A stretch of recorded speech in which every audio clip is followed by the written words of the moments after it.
Welcome to Whores Talk Horror. We're not really whores. We just like wordplay. High energy. Here we go. All right. Okay, you can't say that and now be like, okay, now let's record. What are you, a fucking aerobics instructor? Jesus Christ. I did not see that coming. Ready? And hello and welcome to Whores Talk Horror. No. That's like the cheerleaders from Saturday Night Live. Yeah. All right. Ready? Okay. Here we go. Hello and welcome to Whores Talk Horror. I'm Sharon. And I'm Melinda. It's been a while since we've had any paranormal related episodes, so we decided to talk about some of the most haunted towns in the U.S. Since it may still be a while before any of us are traveling again, at least in any sort of normal way. Maybe after listening to this episode, you may be inspired to take a road trip to one of these spooky locations. Neither of us have ever been to any of these towns, but after doing the research for this episode, I think it would definitely be interesting and also a lot of fun if we just packed up the digital cameras and voice recorders and hit the road. Especially now since like spring is upon us in Chicago. It's actually been really nice out and like hearing birds singing again, and I was out for a walk yesterday and actually saw rabbits and a coyote in my neighborhood. So now I'm just like, yeah, let's, get out of the house after being stuck inside all winter and hit the road. I think you might have been the witness to a pre-murder happening. If you saw a coyote and a bunny rabbit, that's not going to end well. Well, they were in two different locations, but the coyote definitely was hungry. It was looking in people's yards, I'm thinking it was seeing if anyone left their small little dogs out or anything. So hopefully the coyote just found some like random McDonald's bag thrown out with like a half-eaten hamburger in it. Anyway, I would love to do a haunted road trip was my point in the beginning of this whole tangent. So I think we should do that and record it. All right. Well, the first stop on our audio road trip is Alton, Illinois, which is located in southern Illinois along the Mississippi River and is about 18 miles north of St. Louis. Mark Twain once referred to Alton as a, quote, dismal little river town, end quote. Sorry, Alton, those are Twain's words, not mine. I have a feeling they might get that a lot. They're probably used to it. Possibly. I've never been to Alton, but my mom and brother went there to visit, and they came home with a bottle of wine for me because I guess there's wineries down there. So hey, at least they got that going for it. Yeah, That might be where the tallest man in the world was from too. Really? Robert Wadlow. Proceed. Ignore me. Wow. But there was once a prosperous period in the River City's history, which was at one time growing faster than nearby St. Louis. Alton also has a sordid past that has led to Alton's haunted present. Through the years, many travelers have investigated and inquired about the unexplained happenings and psychic phenomena found throughout Alton. Could this be because of the history of death, disease, violence, and destruction from the Civil War and the Underground Railroad that took place there? Or has Alton simply been deemed one of the most haunted towns because of the ghosts and hauntings that occur regularly? I'm going to say yes and yes. A little from column A, a little from column B. Exactly. One of the locations noted to be extremely haunted is the infamous McPike Mansion. Alton's most haunted house was built in 1869. The notorious mansion, which has been featured on several of those ghost shows I like Ghost Adventures and in the series Scariest Places on Earth, has had numerous paranormal investigators report authentic hauntings. The original owners of the mansion were Henry Guest McPike and his wife Eleanor. The McPike family owned 15 acres of land, and the house is perched on top Mount Lookout, which overlooks the entire town. Quick fun fact, Henry McPike was close friends with Abraham Lincoln and was by his side when he received the telegram informing him of his election to the presidency. And then they celebrated and got fucked up. Henry. I'm going to be president, man. That's like so cool. I'm going to make you my vice best friend. I love you, man. Make it rain. Where are the strippers at? A telegram is an old school text message. That's all historical, by the way. That look it up. That all happened. Yeah. Yeah. It was quoted in a book. I like vice best friend. Anyway. Vice best friend. Anyway, he lived a good life, clearly, but McPike passed away in 1910, but his family lived on at the McPike mansion until 1936. So the house changed hands several times since, serving as Brown's Business College and then a boarding house owned by Paul Lechinger. It was during this time that tenants began to experience strange phenomena that couldn't be explained. Throughout the late 30s and early 40s, boarders at the McPike Mansion claimed to hear the sounds of children playing and laughing, even when no children were present. Oof. The house became vacant around 1945 when Lechinger passed away, and it was around this time that passersby began to report seeing faces looming in the windows. The house stood vacant until it was bought in 1994 by Sharon and George Ludke. They had no idea that it was haunted. They purchased the house in the hopes of restoring and converting it into a bed and breakfast and historical landmark. And as happens when people restore old haunted places, the couple hadn't been at work long before Sharon had her first unexplainable experience. She was gardening in the front yard when she spied a man in old-fashioned attire staring down at her from a window. The two locked eyes for a moment before he disappeared. After doing some research, Mrs. Ludke found a photo of Paul Lechinger wearing similar clothing. Ugh, creepy. The man in the window wouldn't be the only strange occurrence at McPike Mansion. Visitors would go on to spot strange mists and orbs, some even appearing in photos. They would feel the sensation of being touched, smell phantom lilac perfume thought to be the presence of former servant Sarah Wells, and hear metal doors scraping across the floor on their own. The wine cellar seems to be the epicenter for the paranormal activity. Psychic mediums report feeling a surge of energy in the basement, even sensing the presence of Henry Guest McPike himself. Well, there's your answer. I mean, a bunch of drunk-ass ghosts in this huge, gorgeous mansion? That sounds awesome. When I die and I do my whole thing where I become a reality TV star as a ghost, because it's going to happen. You've heard it here. Nobody stole that idea. It's recorded. You all hear it. But anyway, does this location have a wine cellar is absolutely going to be on my list of check marks to factor into where I decide to end up haunting. I think that's a must.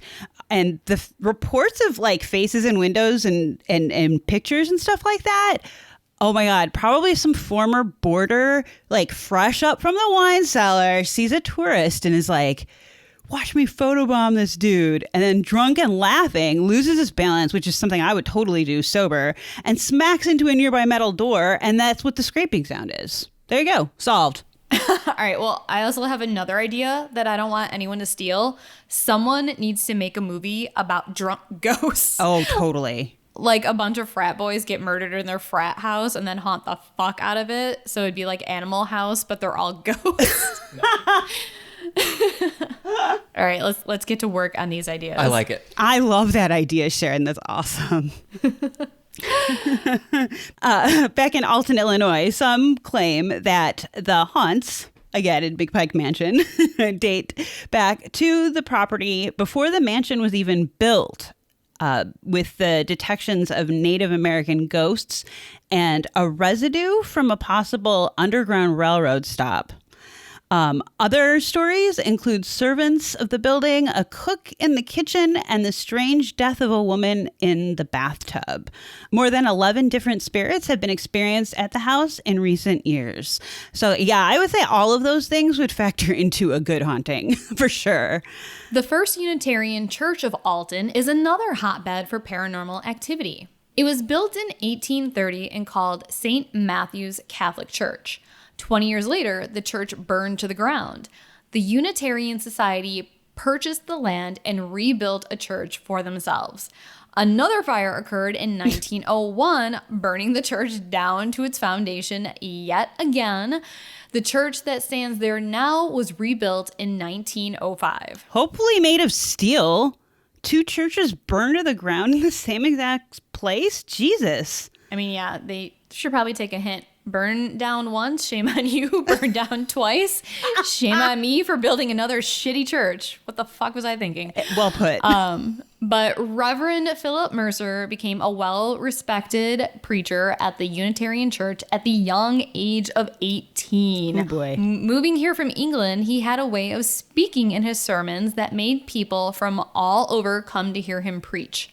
One night in November of 1934, he found himself ill. Shaking and unable to speak properly, he went to visit a friend, James McKinney. After a few days of not seeing Mercer, McKinney went to the church to check on him.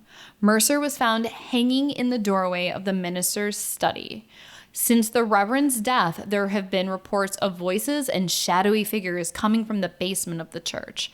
The piano seems to play itself sometimes, and doors open and close with no explanation. Okay, we're going to move on now to the Milton Schoolhouse, which was built in 1904 and served as the main school in Alton until it officially closed in 1986.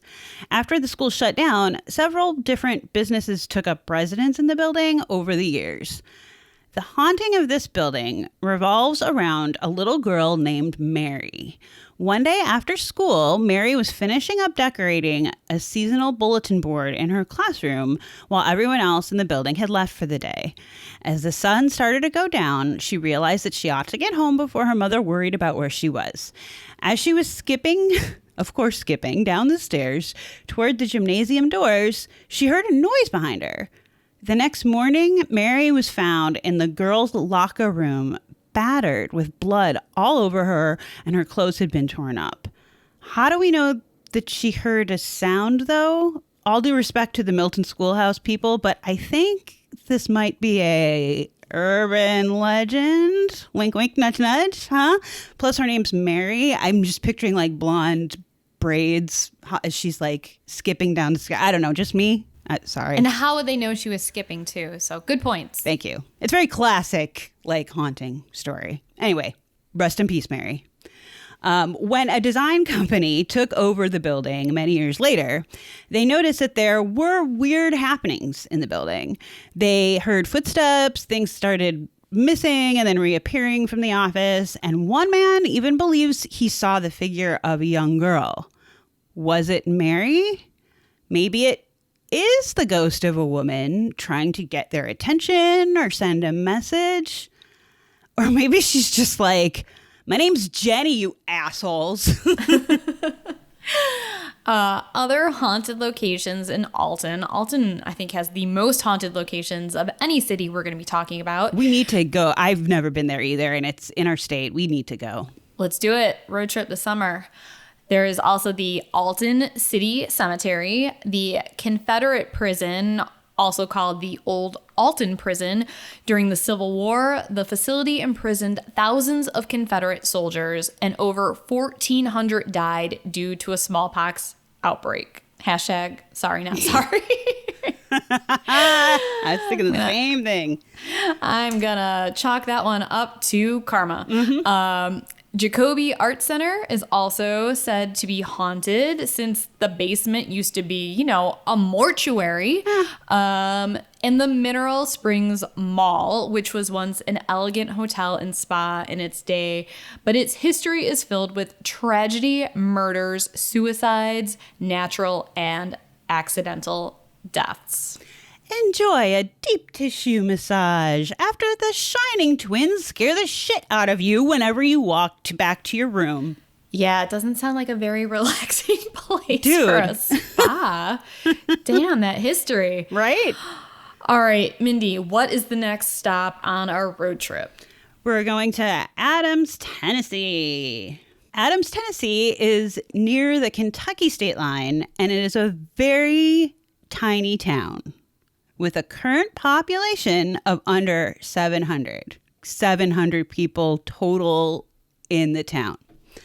The big spine-chilling draw to this tiny, tiny, tiny town of Adams is the story of the Bell Witch and the Bell Witch Cave. In the early 1800s, John Bell moved his family from North Carolina to the Red River bottomland in Robertson County, Tennessee, settling in the Red River community, which later became present-day Adams, Tennessee. Bell purchased some land and a large house for his family. John and his wife, Lucy Bell, had 3 more children after moving to Tennessee and had a very happy and successful early life at the Red River settlement. One day in 1817, John Bell was inspecting his cornfield when he encountered a strange-looking animal sitting in the middle of a corn row.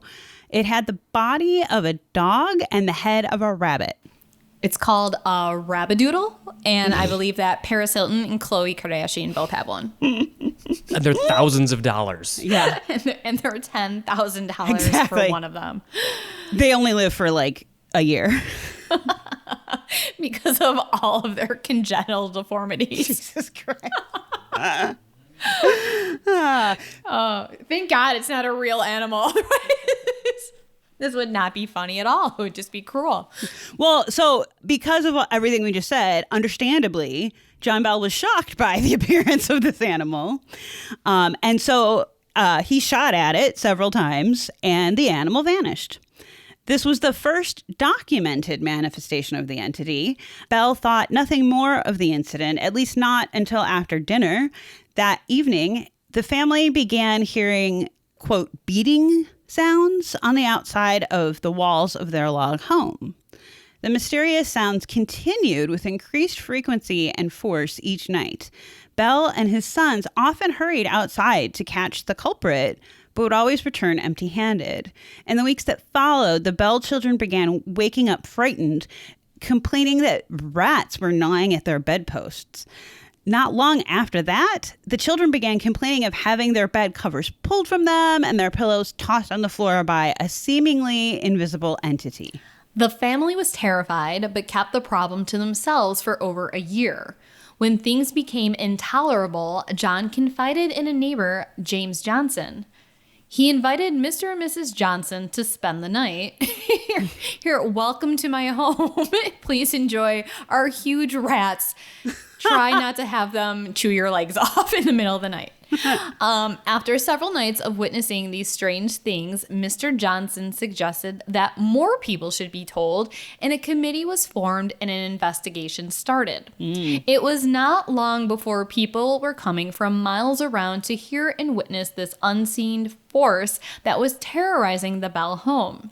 This unseen force had also gained enough strength that it now had a voice. When asked who and what it was, it gave different identities. It once stated that it was the witch of a neighbor woman named Kate Batts. This is what many people believed, and from then on, this unseen force was called Kate the Bell's Witch. It seemed that Kate had 2 main reasons for visiting the Bell home. The main one was to kill John Bell, but for what reason? No one knows why, because Kate never gave a reason. The second reason was to stop John's youngest daughter, Betsy, from marrying a certain neighbor boy named Joshua Gardner. Over the next 3 years, Kate tormented members of the Bell family almost daily. John and his daughter Betsy were the ones who received the worst of the physical abuse. Betsy had her hair pulled, was pinched, scratched, stuck with pins, and even beaten, while John Bell began suffering from spells of swelling of the throat and often had the feeling of a stick being stuck sideways in his throat. Then came the twitching and jerking of the facial muscles. Kate would blast him with curses and hideous threats during these spells. As time went on, John Bell became weaker and weaker. Kate, quote unquote, Ghost Kate, was becoming pretty well known and drew large crowds of people, including former President Andrew Jackson, who is quoted as saying, quote, "I had rather face the entire British Army than to spend another night with the Bell Witch," end quote. After he and some of his troops had actually spent a night at the Bell's farm.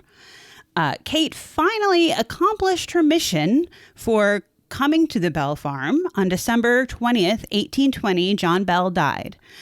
It was believed that he was poisoned by Kate, and Kate took full credit for his death. Then in March of 1821, young Betsy broke off her engagement with Joshua. Do we know why?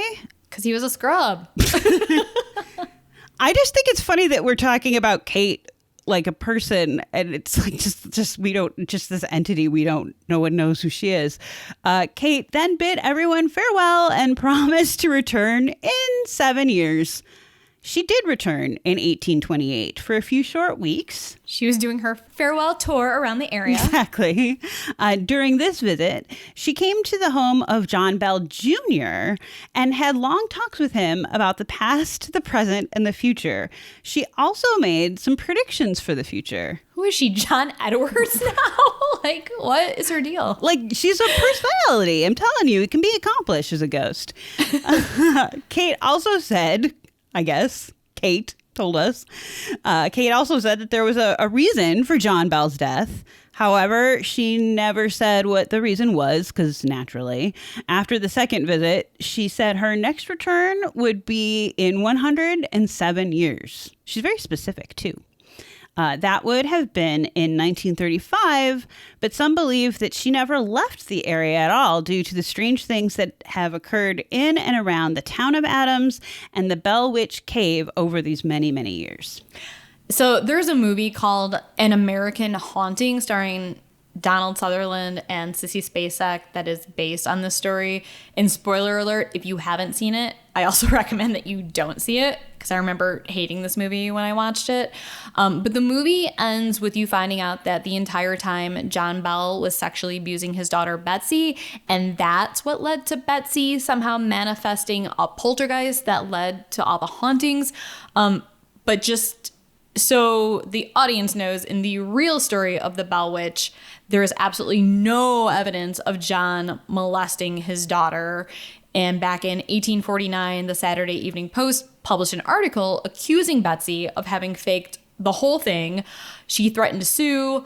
The Post prudently retracted its claim. And then 51 years later, she died without ever saying a public word about what really happened to her family.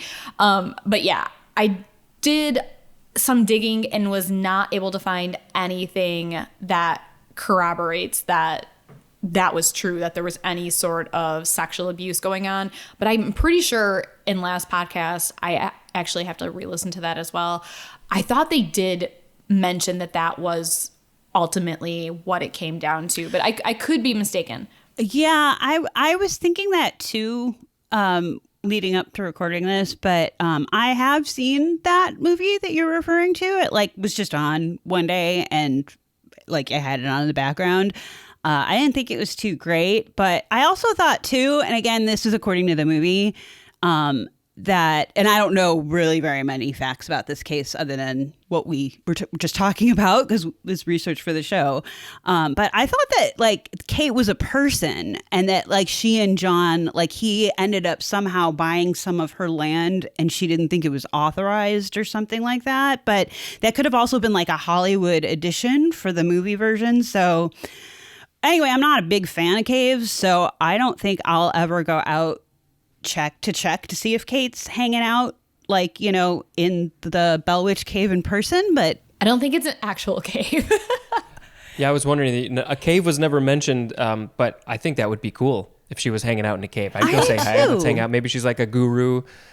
What is the meaning of life, Kate? Yeah, right?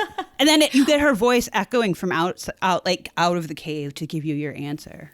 Ooh, like the witch in the movie, in Tim Burton's Sleepy Hollow. There's that witch that lives in that cave thing that Johnny Depp goes to visit, and she chains herself to the wall so she doesn't kill him.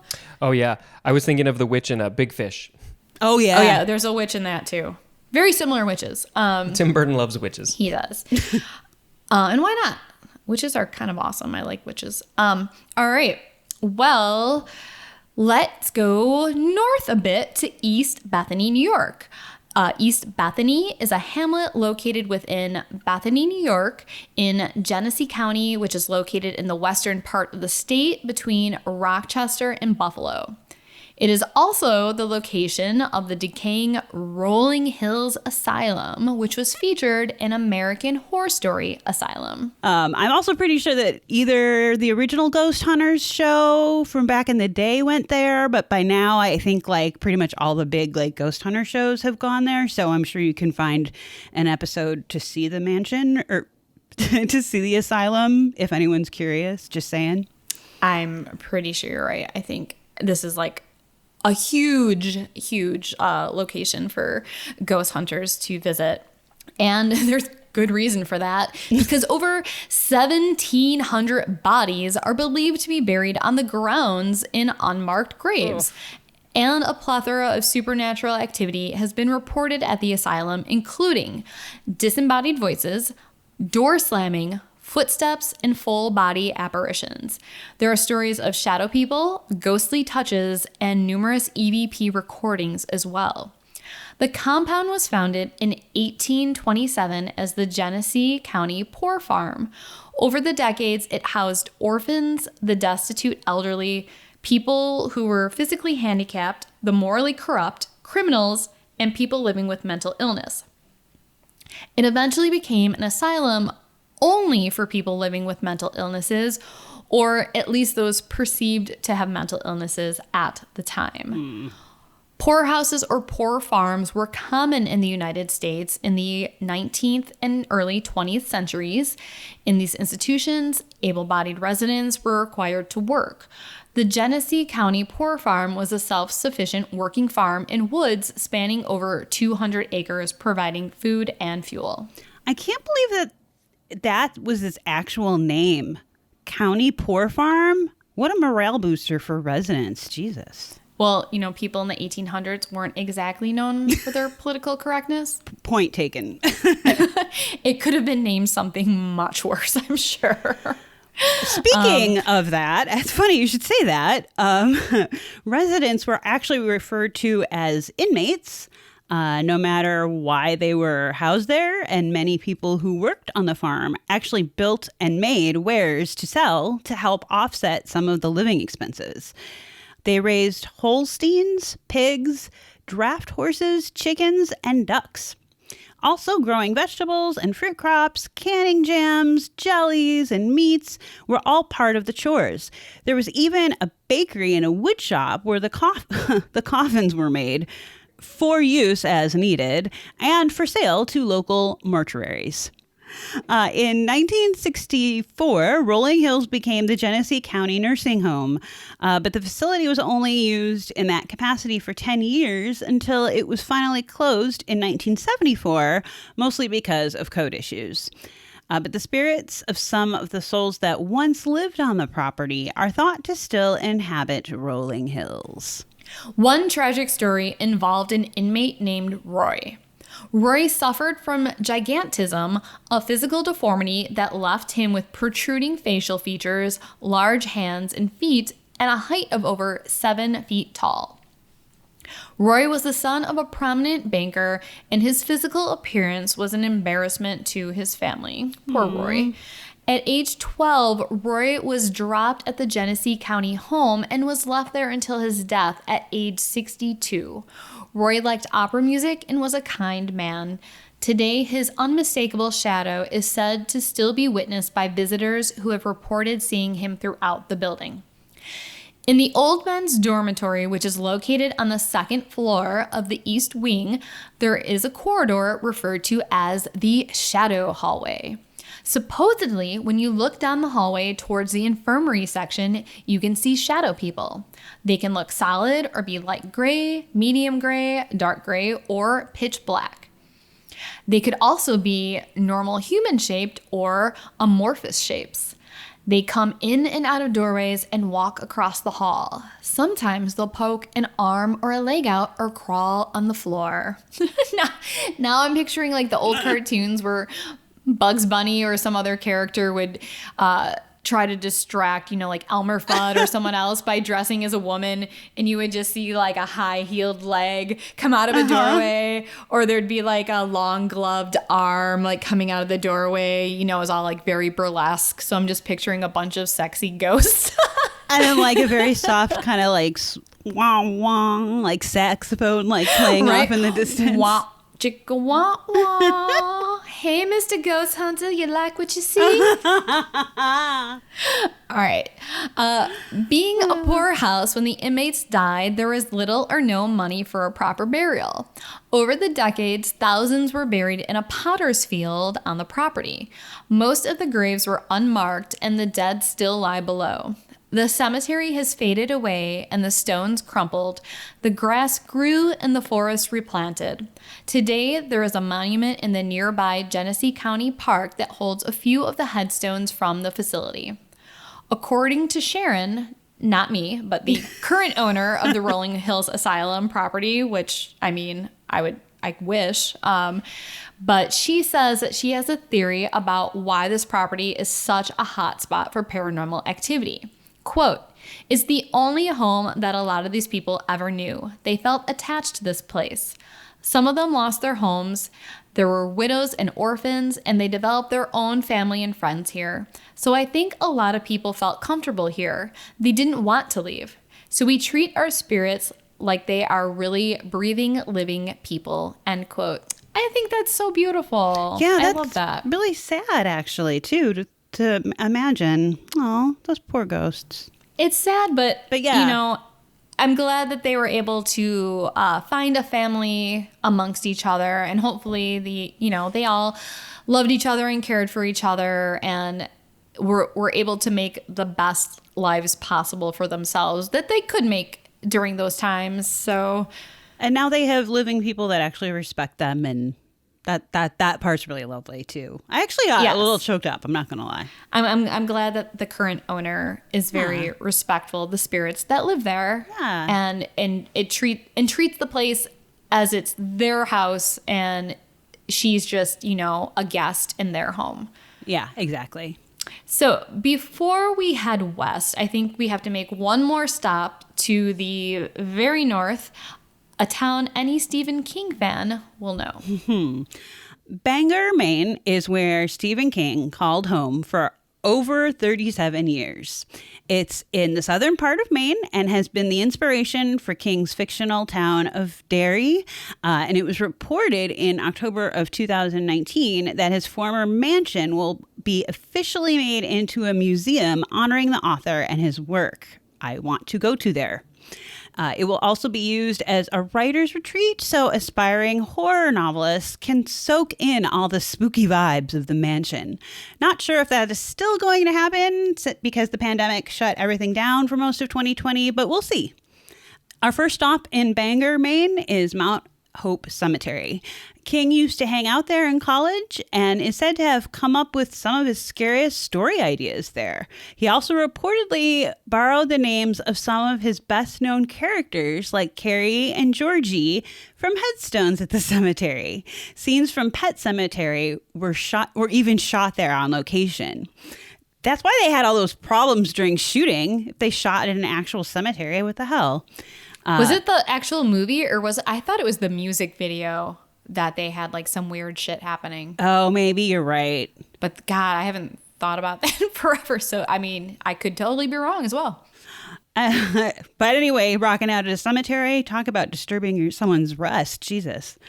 Mount Hope is the second oldest garden cemetery in the country and was created in 1834. Hannibal Hamlin, the U.S. vice president under Abraham Lincoln and a prominent Maine politician, was laid to rest there.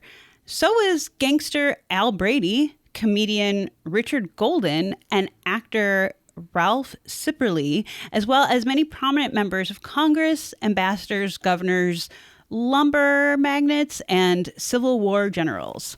You know all those famous lumber magnates, Mindy. Don't say lumber magnet like you don't know what that is. Don't even get me started on how many of those if I had a nickel. For every poster of a lumber magnet I had on my bedroom wall as a young girl. People have spotted mysterious figures like shadows moving between the graves. Some have even heard the voices of small children calling out through the darkness. So we have to stop at the cemetery. Absolutely. We also need to stop at the Charles Inn, which is located in downtown Bangor. The hotel is historically haunted, and the owners say they've witnessed strange activity firsthand. When Alan and Leanne Huey took over the inn 3 years ago, they say they didn't know it had an extensive haunted history and that it was a staple on the Bangor Ghost Walk. All right, I'm getting a little suspect of all these hotel owners being like, I had no idea this 100-year-old creepy as fuck looking building where all these people died was haunted. What? Come on, people. We know you use the internet. We know everyone knows Google exists. Of course, these people Google places they're going to buy, right? Like, you know. Also, when you live in a town like famous for Stephen King novels, you kind of just assume the whole town is haunted as fuck. For real. But Alan says, quote, we just knew it was an old rundown hotel, end quote. And the two entrepreneurs wanted to give that old hotel new life. And guess what, Mindy? That's when they started experiencing things that could not be explained. I'm shocked. Shocker. Leanne says she's seen wine glasses fly across the room on their own. So we have more drunk ghosts. Yeah. I'm assuming there was like a ghost bartender who cut off another ghost. And the ghost is like, what do you mean I'm cut off? Don't you tell me what's what. And then just like threw a wine glass at the ghost bartender's head. Sounds like a Saturday night here. Shut up. I barely drink anymore. I know. She has also heard strange voices. I heard this tiny little voice go, nee, nee, nee, nee, nee. And I looked at my husband and I said, oh, the grandkids are out in the hall. And he goes, no, they're not here. And I said, do you hear that? And he turned off the TV and I heard the same thing again. This little voice next to me. Then I got completely cold. Alan says he has heard guests report that somebody would be knocking on their door and they'd open the door and nobody would be there. Amy Crossman, who stayed at the Charles Inn for 3 nights, said she experienced just that. Amy said, a couple times I hopped up because I heard somebody jiggling my door handle. So I hopped up and I looked out the peephole and I didn't see anything. So I was kind of freaked out. That happened maybe 3 times. After several strange incidents that couldn't be explained, the Hueys knew they had to do something. Leanne describes that feeling saying, something's going on and how do we find out what it is and get control of it? So number 1, it doesn't hurt our business. And number 2, we don't have people thinking we're crazy because we're not crazy. Also, we're running out of wine glasses. The couple reached out to the East Coast Ghost Trackers. Try and say that 10 times fast. No, thank you. While working with the trackers, the couple says they came to accept their paranormal guests and have even grown to appreciate them. Leanne says, now it's more inquisitive. Who's there? Why do I feel so cold when I'm on this floor? For us, it's fun, it's adventurous. It just kind of helps us to know that we're not alone. I mean, as long as they're, friendly and peaceful ghosts, I guess, sure. Yeah, or they could be trying to gain their trust and then they're going to turn on them and be evil. And then James Wan will make a successful movie about it. Well, we'll see. Maybe we'll stay there one day. Find out for ourselves. Maybe. All right. So, Mindy, we are going to make our way out west now. I know you're a big fan of this show, so let's go to Deadwood, South Dakota. Where every other word of this entire section will be cocksucker. Think I'm joking? I am actually joking. That would be funny but obnoxious, and Sharon would probably be annoyed as fuck, and I'd end up as dinner for Mr. Woo's pigs. That was a shout out to all you Deadwood fans. What up? Yeah, I do love that show. Sorry. Get excited. Deadwood, South Dakota. Let's do it. Deadwood is a city in the west part of South Dakota, located in the Black Hills National Forest. The gold rush of 1876 brought all kinds of people to Deadwood. That's what the show is actually about. It attracted pioneers and prospectors seeking their fortune, along with lawless, unsavory types, bringing murder and mayhem to the small mining town. It is the only U.S. town to be named a National Historic Landmark, and to this day is alive with stories of its dead residents haunting present-day hotels and saloons. There's no better time to visit Deadwood's undead than at Halloween. That would be awesome.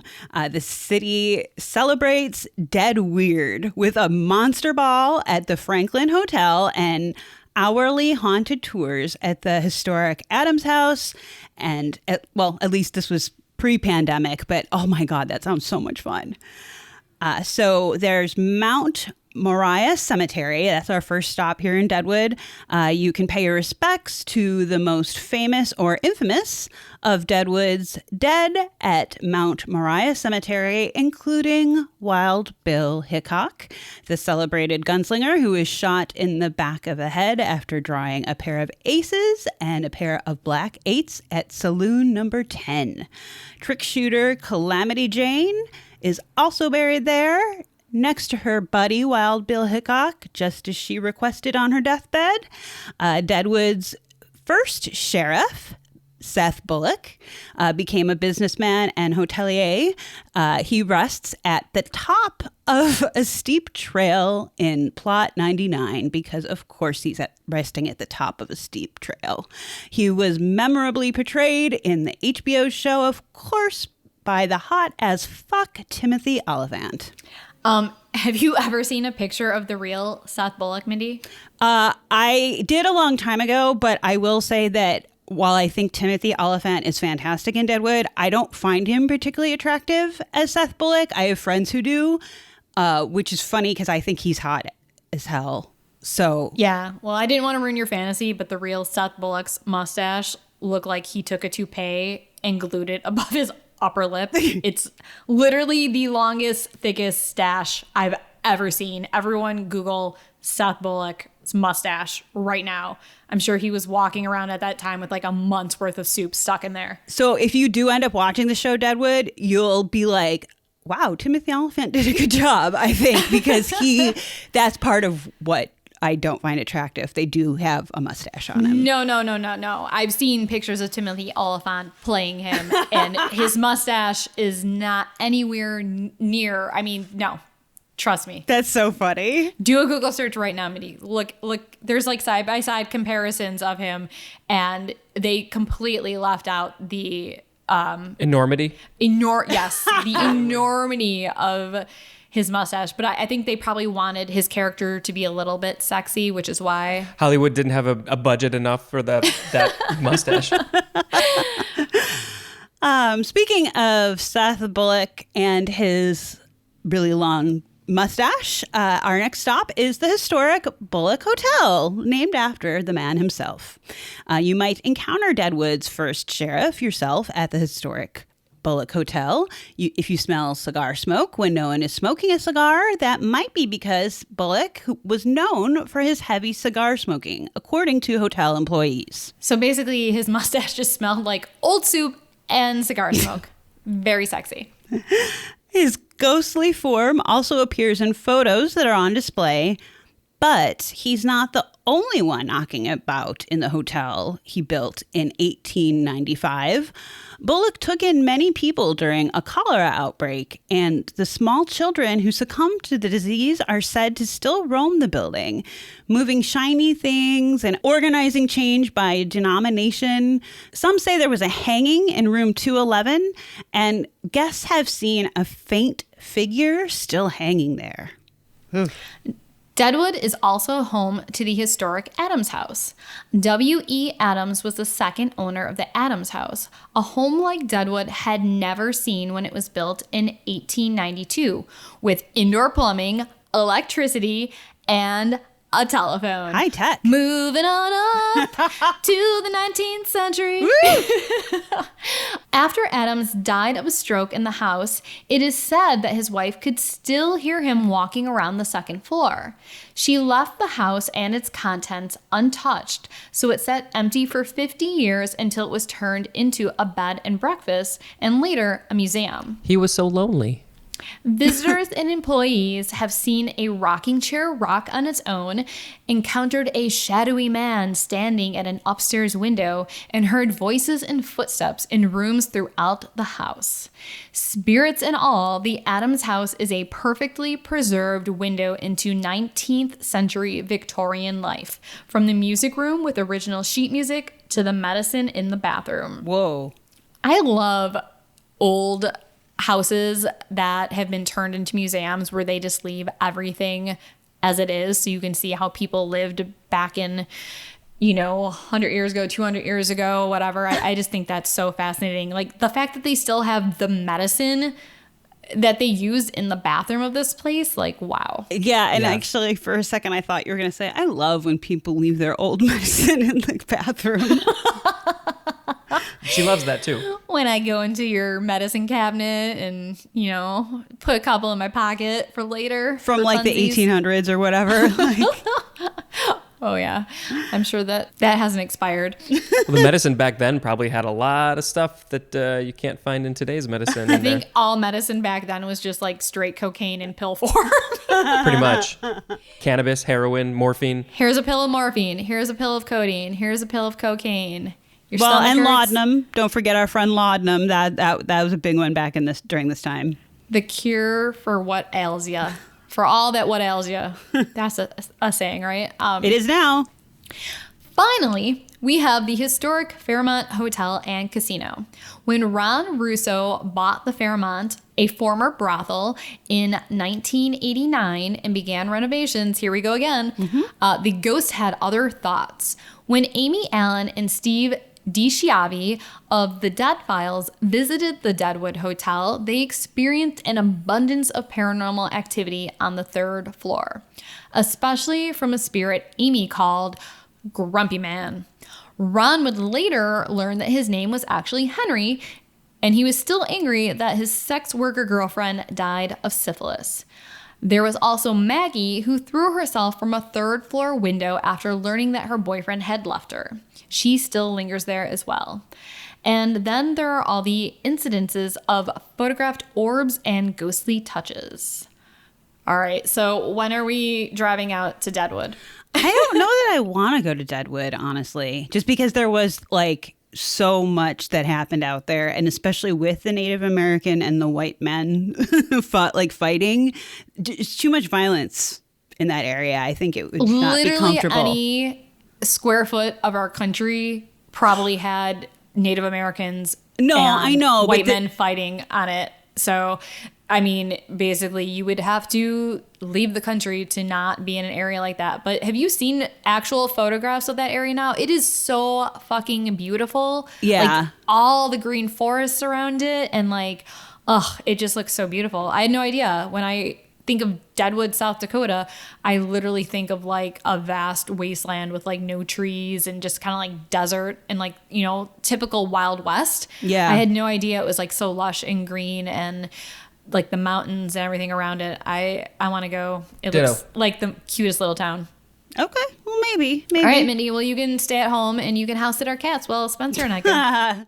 And we get some EVPs. All right, so let's go a little bit further west now onto California. Ooh. Del Norte County is a county at the far northwest corner of California along the Pacific Ocean, adjacent to the Oregon border.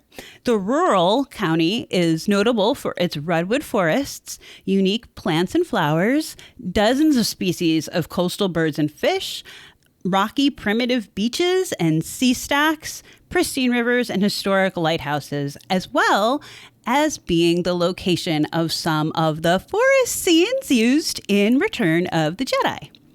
Del Norte County has a rich and sometimes haunting history. There are stories that may send a chill down your spine, while others may spike your paranormal curiosities. I actually do want to go to there just because it looks so beautiful.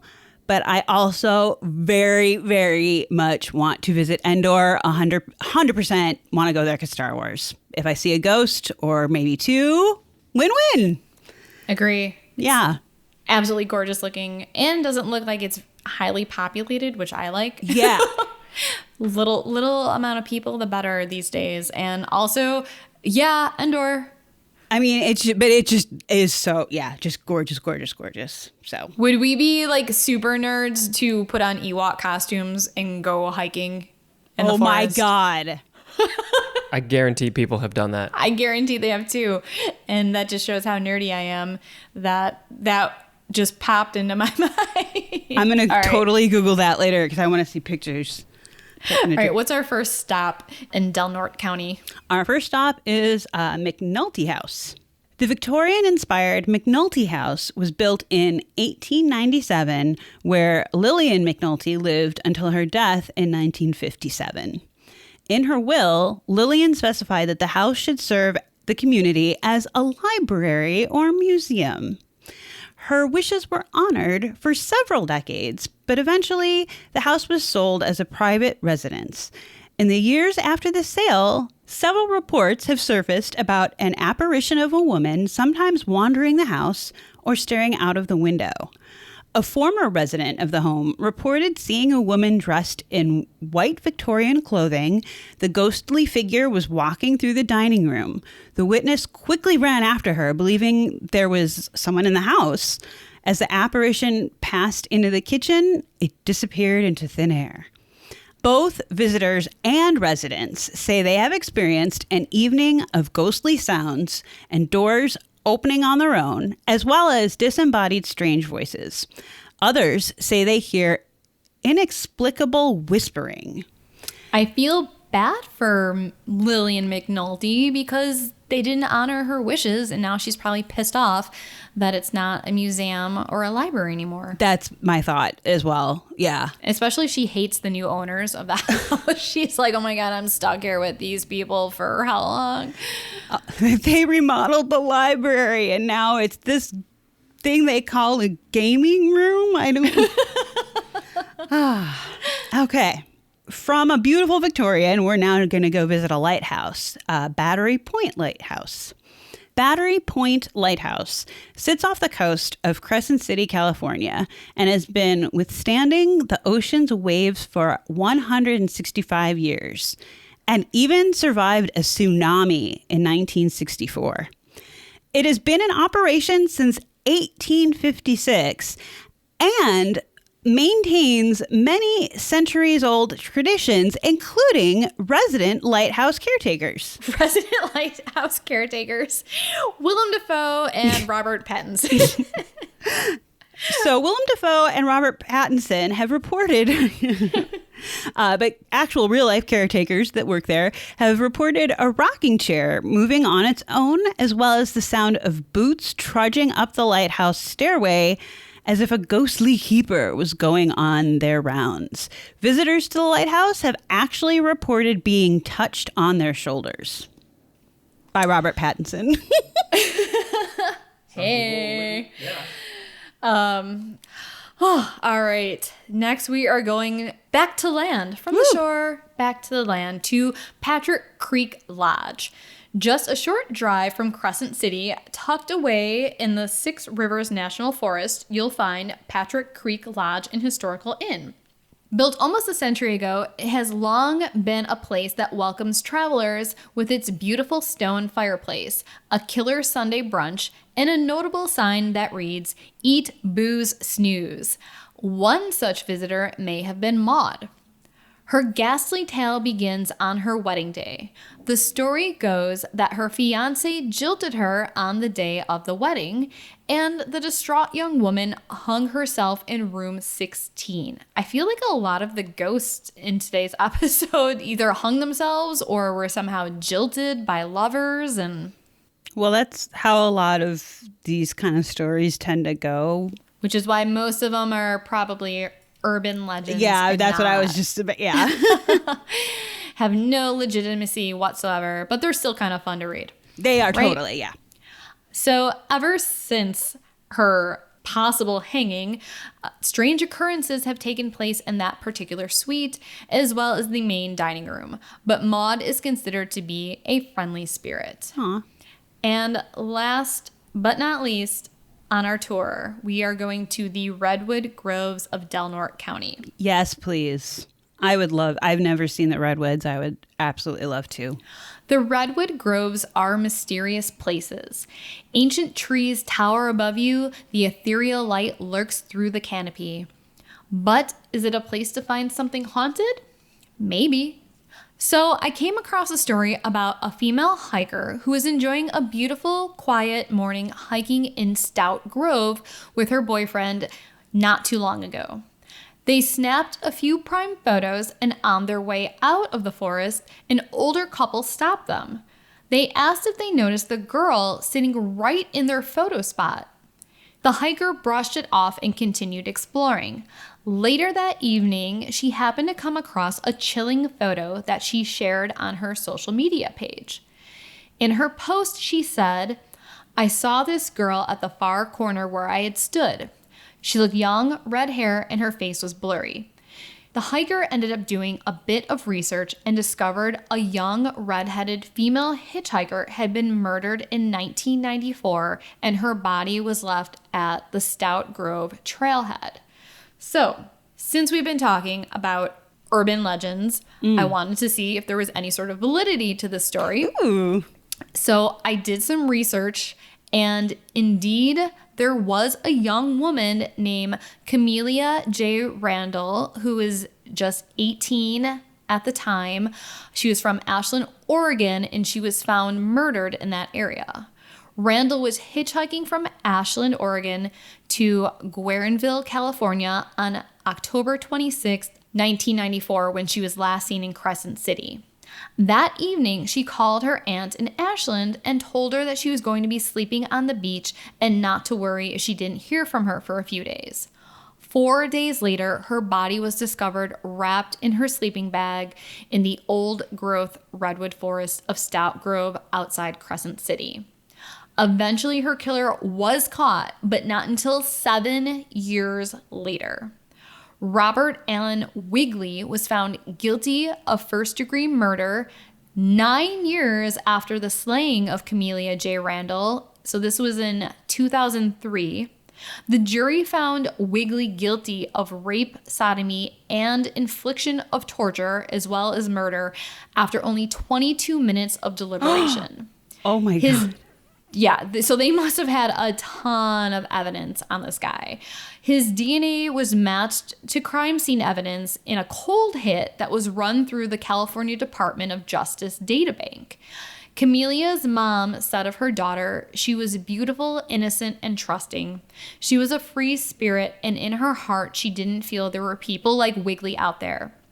She wanted to meet people and enjoy life. So if that story really is true about the hikers who saw the young redheaded girl in their photograph, Yeah. and that really is Camellia, Yeah. I hope that she's at peace and that she's not stuck in that area.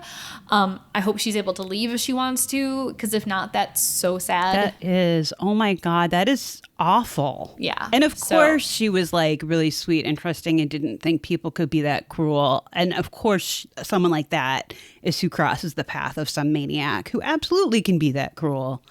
Ugh, poor thing. Yeah, so unfortunately, this story is true. As for all the rest of the stories we told, I mean, Grain of salt. there might be some truth, some urban legends, all, kind of like intertwined, but a lot of these places they're just really, really old, and you have to expect that there's some residual energy from the people that once lived in these places, or, from some of the tragic events that occurred in some of these places, like Civil War and the Underground Railroad. And I mean, my God, it's only, it's no wonder that people experience some supernatural phenomena when they visit these places. So. Absolutely. Yeah. I think a haunted ghost tour of America would be a great thing to do if and when we can leave our state or travel anywhere somewhat safely.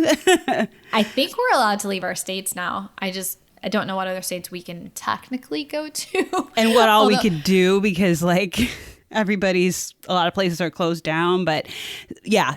Eventually. Put a pin in this for like a little bit ways down the road, and then maybe we can hit some of these places up. But I'm still dubious about Deadwood because I feel like that place would just be crazy, crazy energy. We'll see. I don't care. I need cat sitters, so you can stay here.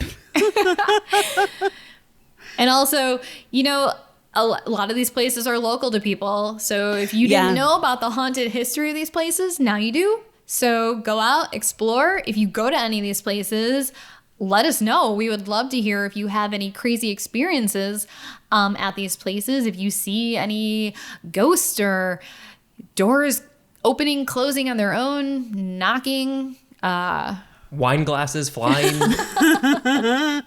Drunk ghosts being like, I love you, man.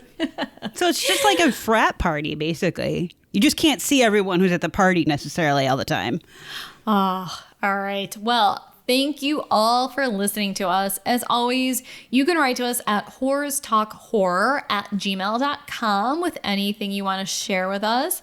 Tell us your drunk ghost stories. You can share any other ghost stories that you have, true crime stories, UFO stories, whatever you want us to read on our show. Or like Sharon said earlier, if you do live in some of these locations and have experiences or haven't had experiences, we'd love to hear from you. Maybe not if you haven't. Like, I went to the Redwoods.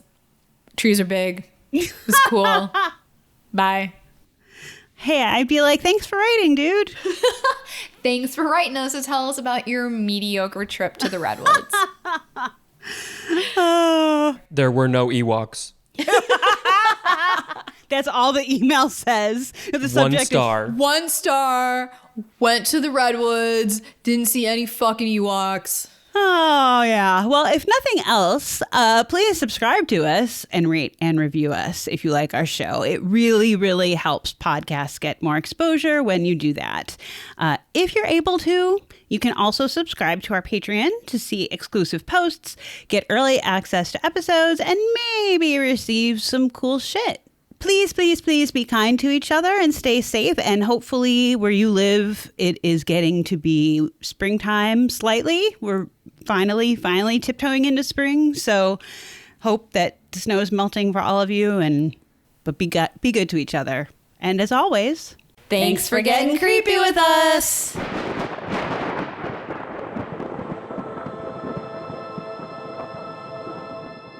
Sharon, you want a beer? Oh my God.